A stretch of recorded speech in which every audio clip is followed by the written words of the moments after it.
Namaku Niki, usia 27 tahun, tinggal di sebuah desa kecil di pinggiran kota Purwokerto. Aku menikah dengan pria bernama Deon, seorang pria yang kelihatan baik dan penuh perhatian saat pertama kali aku kenal. Kami menikah setelah berkenalan hanya 3 bulan. Cepat memang, tapi saat itu aku merasa yakin bahwa dialah jodohku yang dikirim oleh Allah. Di awal pernikahan, semua terasa begitu indah. Deon sosok yang pendiam, tapi selalu tahu cara menenangkan hatiku. Kami tinggal di rumah warisan keluarganya. Rumah tua yang katanya dibangun sejak zaman penjajahan. Letaknya cukup terpencil, dikelilingi kebun singkong dan bambu yang tinggi menjulang. Tetanggaku, Sani, sahabatku sejak kecil, sempat bertanya saat aku pindah ke rumah Deon. "Kamu yakin mau tinggal di rumah itu, Ki?" Dulu katanya rumah itu pernah kosong bertahun-tahun setelah kakeknya Deon meninggal mendadak pas malam Jumat. Aku hanya tertawa saat itu, menepis semua kekhawatiran. Bagiku, rumah hanyalah bangunan, dan selama aku bersama Deon, semuanya pasti baik-baik saja. Hari-hari berlalu, aku mulai merasakan ada yang aneh. Deon sering duduk sendiri di ruang tengah rumah, memandangi dinding kosong sambil tersenyum kecil.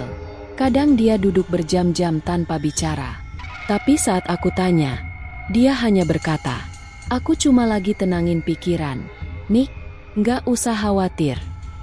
Aku pikir, mungkin dia sedang stres kerja. Tapi satu malam, aku terbangun karena mendengar suara tertawa pelan di dekat pintu kamar. Saat aku menoleh, Deon berdiri di sana. Matanya tajam menatapku. Senyumnya lain. Tawa itu berhenti tiba-tiba, dan ia masuk kembali ke tempat tidur seolah tak terjadi apa-apa. Aku mulai merasa takut, tapi kupendam sendiri. Aku tidak ingin menuduh Deon macam-macam. Aku hanya yakin satu hal, ada sesuatu yang Deon sembunyikan dariku. Sejak malam itu, aku tak bisa tidur nyenyak. Perasaan gelisah seakan menempel di kulitku, seperti ada sesuatu yang mengawasi dari sudut-sudut gelap rumah. Deon semakin sering menyendiri. Bahkan ketika aku mengajaknya bicara, dia hanya menjawab sepatah dua patah kata. Aku pernah mencoba duduk bersamanya di ruang tengah. Di sana, ada sebuah lukisan tua tergantung di dinding. Lukisan seorang lelaki tua berjubah hitam yang entah kenapa membuat bulu kuduku merinding setiap kali kulihat. Dulu lukisan itu tidak ada. Aku yakin. Lukisan itu dari mana, De? Tanyaku hati-hati. "Dari gudang belakang. Kakek yang taruh dulu," jawabnya sambil tersenyum aneh. "Kamu suka?" "Enggak," jawabku jujur. "Serem." "Kalau gitu, jangan lihat," ucapnya datar. Malam-malam berikutnya, gangguan mulai muncul.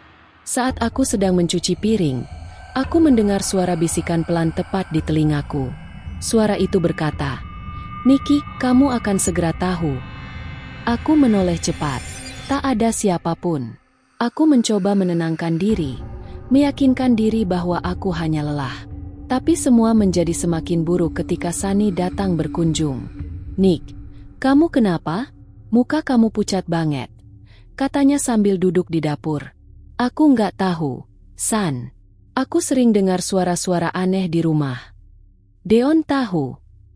Enggak, dia malah makin aneh.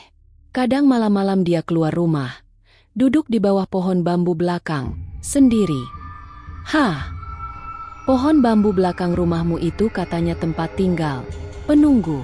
"Nih, dulu waktu rumah ini kosong, orang-orang sering lihat bayangan tinggi hitam berdiri di sana." Dek, jantungku seperti berhenti sesaat. Dan benar saja, malam harinya, aku sengaja mengintip dari jendela. Deon sedang duduk di bawah pohon bambu, menunduk.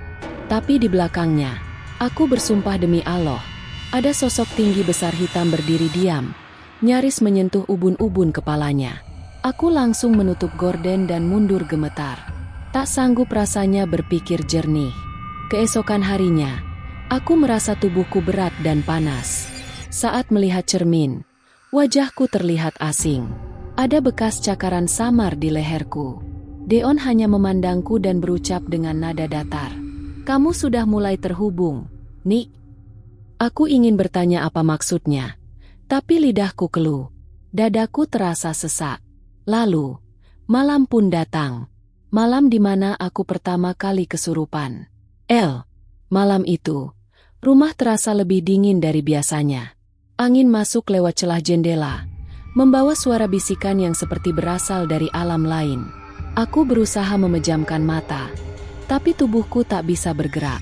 Leherku terasa berat, seolah ada tangan yang mencengkeram dari belakang. Tiba-tiba pandanganku gelap, seperti tertarik ke dalam lubang yang dalam dan tak berujung. Aku tidak sadar lagi. Ketika aku membuka mata, aku sudah berada di ruang tengah. Tapi bukan seperti biasanya. Cahaya remang dan dinding seakan bernafas. Di hadapanku, ada sosok hitam bermata merah, tinggi menjulang. Mulutnya bergerak, tapi suaranya bukan suara manusia. Kamu milik kami sekarang, tubuhmu pembuka jalan. Aku ingin berteriak, tapi suaraku tak keluar. Lalu semuanya kembali gelap. Aku terbangun dengan tubuh basah kuyup oleh keringat. Aku berbaring di lantai, dan di sekelilingku ada pecahan piring, gelas, dan bantal berserakan. Nafasku terengah-engah, tanganku terluka dan berdarah. Namun yang paling membuatku menggigil adalah Deon. Dia duduk di sofa, tertawa pelan, pendek, tanpa ekspresi. Seolah dia baru saja menonton pertunjukan lucu. Kamu lucu banget tadi, Nick, katanya. Teriak-teriak sambil ngomong bahasa yang aku sendiri nggak ngerti. Tapi aku suka. Aku terduduk lemas. Ingin menangis tapi tak ada air mata yang keluar. Lalu aku sadar. Seni. Aku harus cerita ke Sani. Keesokan harinya, aku pergi ke rumah Sani. Aku ceritakan semuanya. Dari sosok hitam, kesurupan, hingga tawa Deon. Sani menatapku serius. Nick, kamu harus ke Ustaz Alip. Dia sering bantu orang kesurupan. Dulu dia juga pernah nangani kasus kayak gini. Tapi, yang dulu istrinya nggak selamat. Aku merinding. Apa maksudmu? Maksudku, ada kemungkinan suamimu bukan cuma membiarkan kamu diganggu, tapi dia sengaja membuka jalan buat makhluk itu datang ke kamu. Malam harinya, saat aku hendak tidur, aku mengintip Deon dari balik pintu. Dia sedang duduk menghadap lukisan tua itu sambil membisikkan sesuatu. Tangannya menggambar simbol aneh di udara. Dan entah dari mana datangnya, suara tawa yang sama terdengar lagi. Tapi kali ini ada dua suara. Pagi harinya aku pergi diam-diam ke rumah Ustaz Alip, ditemani Sani. Saat aku ceritakan semua, wajah Ustaz Alip langsung berubah serius. Ciri-ciri yang kamu alami itu jelas. Ada ikatan pesugihan di rumahmu. Dan dari ceritamu, suamimu mungkin adalah pelaku utamanya. Hatiku seperti diremas. Aku tak ingin percaya, tapi semua tanda sudah terlalu jelas. Ustaz Alip bersedia datang malam itu juga untuk memeriksa rumah. Sore harinya, aku menggali lebih dalam tentang masa lalu Deon. Dari warga desa sebelah, aku baru tahu bahwa ayah kandung Deon ditemukan meninggal di hutan bambu, dengan tubuh membusuk dan wajah menghitam. Mereka bilang dia dulunya pernah menghilang selama 40 hari, dan ketika kembali, ia menjadi kaya mendadak. Kata orang tua sini, perjanjian itu harus diteruskan ke keturunannya. Kalau enggak, yang dulu bersekutu bisa ngamuk dan nuntut tumbal. Hatiku makin remuk. Apakah aku tumbalnya? Malam pun datang. Ustaz Alip tiba bersama dua orang pendamping.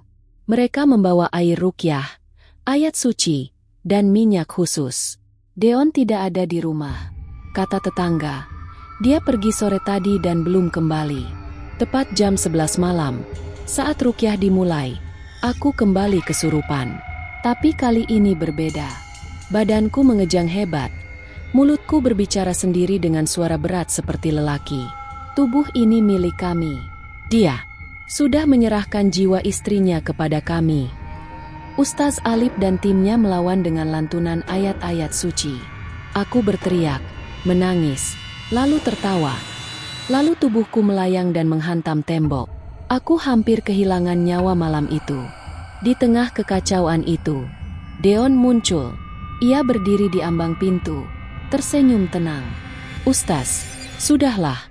Ini semua sudah terlambat. Aku sudah beri mereka tumbal. Kenapa kalian ganggu prosesnya? Ustaz Alip berdiri menghadang. Allah lebih berkuasa daripada makhluk yang kamu sembah.